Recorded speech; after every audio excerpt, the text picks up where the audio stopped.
Hi, this is Tamara from mooglyblog.com, and in this video I'm going to demonstrate how to make the Chevron Lace Infinity Scarf, which is a free pattern that you can find the full directions for on mooglyblog.com.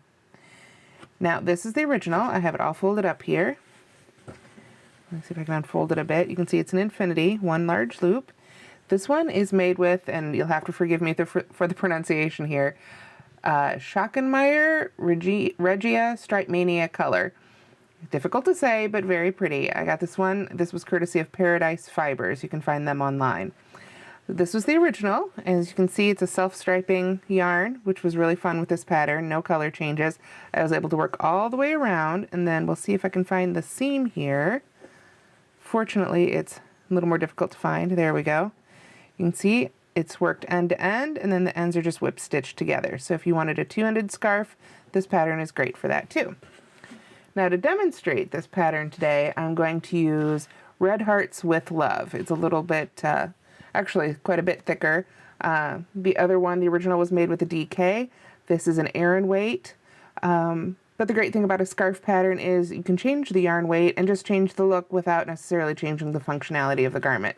If you make as many rows, of course, it's going to be longer with a thicker yarn, but that's the fun of scarves, I think, that you can really play with the yarn weight and make something new and different. So let's get started. Now this pattern begins with two possible beginnings. You could start with a chain of 42 and single crochet 41, skipping that first chain, or you can do what I've done here, which is foundation single crochet 41 stitches.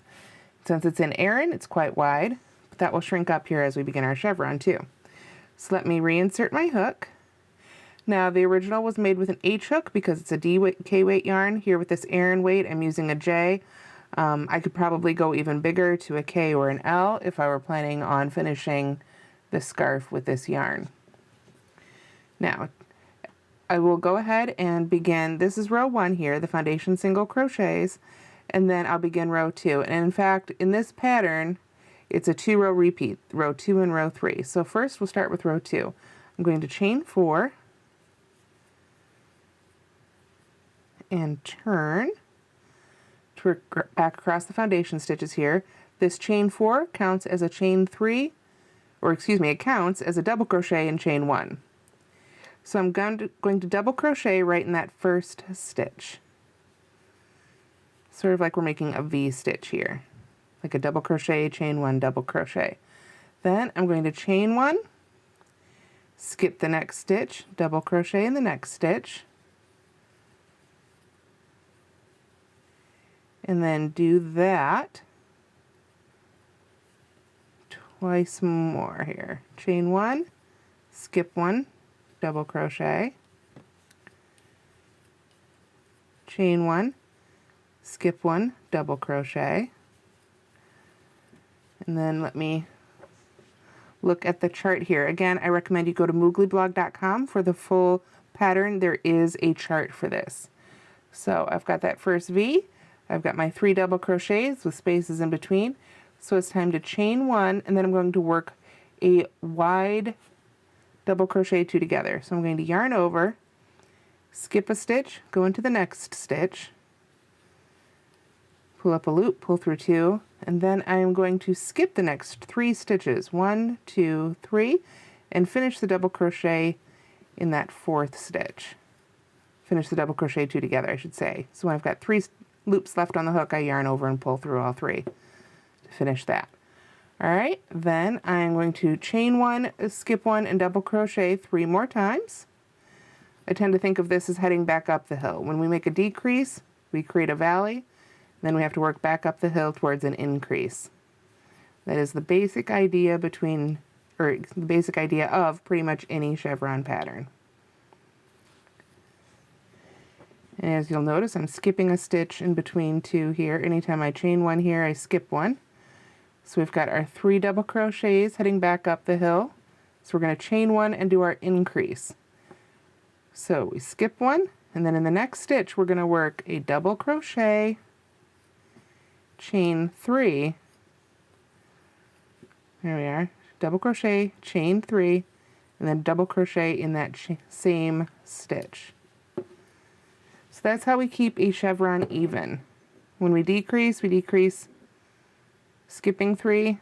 When we increase, it's kind of like we're adding 3 there. You can see the chevron is starting to shape up already. So now it's time to head back down the hill of our chevron. We're going to chain 1, skip 1, and double crochet 3 times. 1, chain 1, skip 1, double crochet,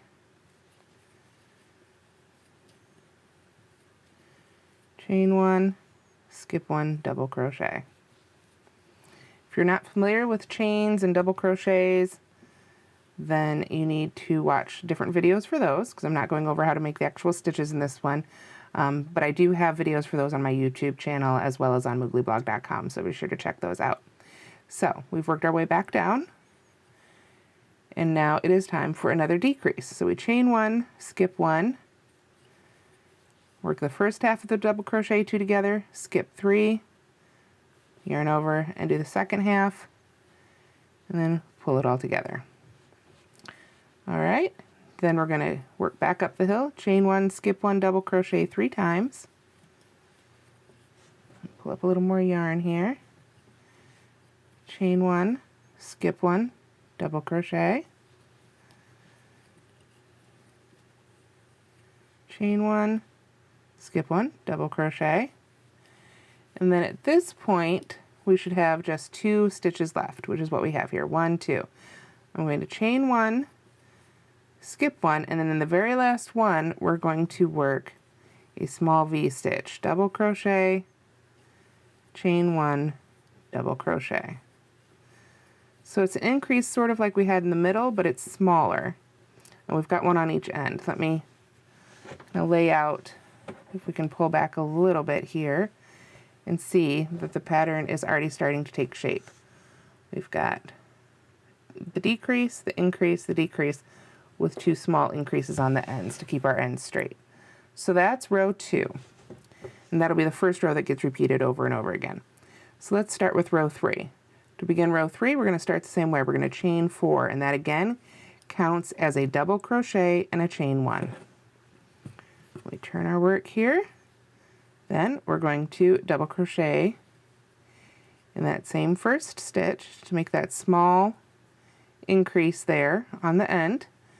Then we're going to just double crochet in each stitch and each chain space until we start to approach that decrease down here. So let's go ahead and work a double crochet in that first chain 1 space right there. Then we double crochet in the next stitch. Then we double crochet in the next chain space. And then we double crochet in the next stitch, then in the next chain space, and in the next stitch.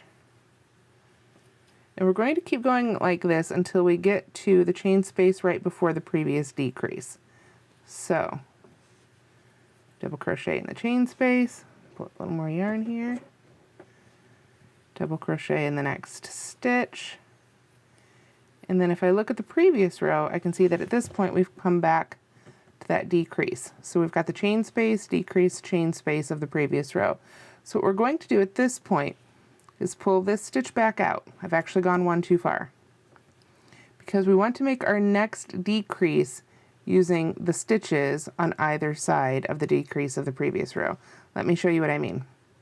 I'm going to yarn over, start the first decrease, the first half of the decrease here, the double crochet 2 together in that stitch. Then I'm going to skip that chain space, I'm going to skip the decrease, I'm going to skip the next chain space, yarn over, and put it in the next stitch over right there. Okay? And that's how the decrease lines up on top for row 2, row 3. Alright, then I am going to start working into each chain space and stitch again until I approach that increase in the middle.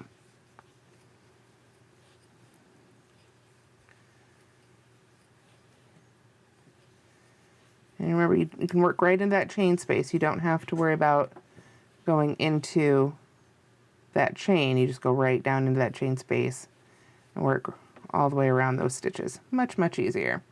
So you can see here, we're coming up to that increase from the previous row, the double crochet, chain 3, double crochet.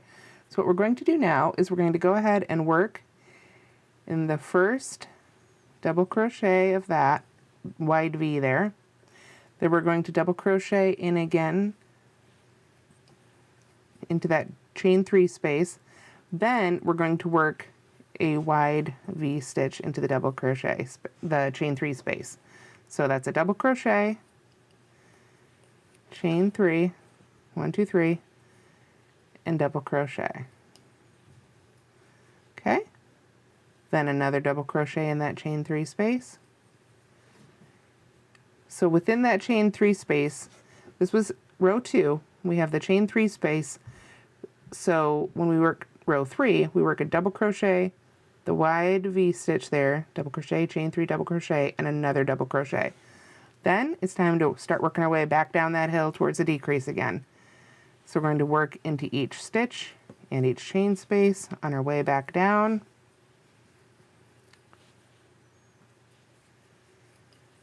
As we approach the decrease, once again, we're going to work the decrease, working the 2 halves into the double crochets on either side of the previous row's decrease. That's how I think of it anyway.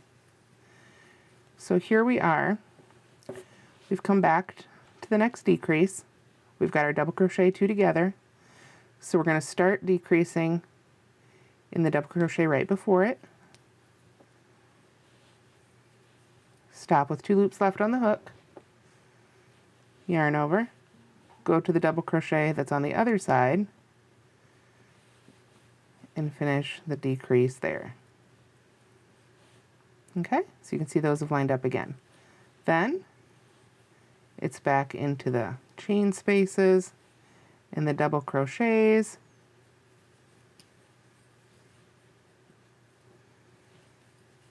Until we get back up to the end here.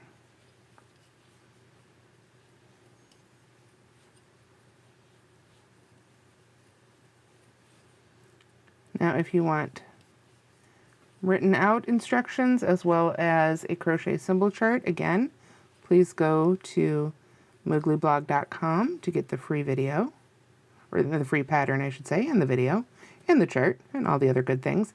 Now here we are back here. Remember, we began round 2 with a chain 4 and double crochet, and that's sort of acting like a V stitch, a double crochet, chain 1, double crochet.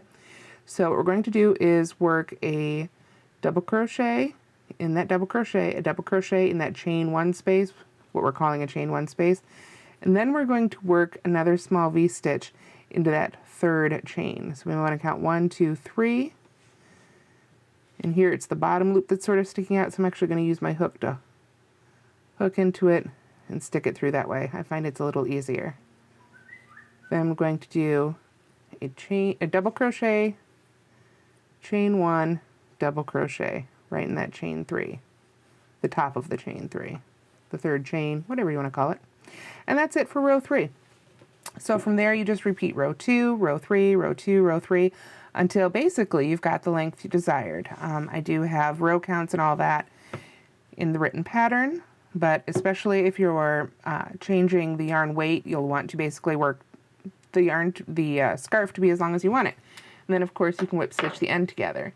I do have a separate video tutorial for whip stitching if you need that. But you can see here, let me kind of pull one layer out so you can see it. We've got the row 2 followed by a row 3, a row 2, a row 3. And I know that these seem a lot closer, and as you work more rows of chevron, it tends to pull in a little bit too. But with those small increases on the sides, we get nice straight sides. And then of course, you can make the chevron lace infinity scarf.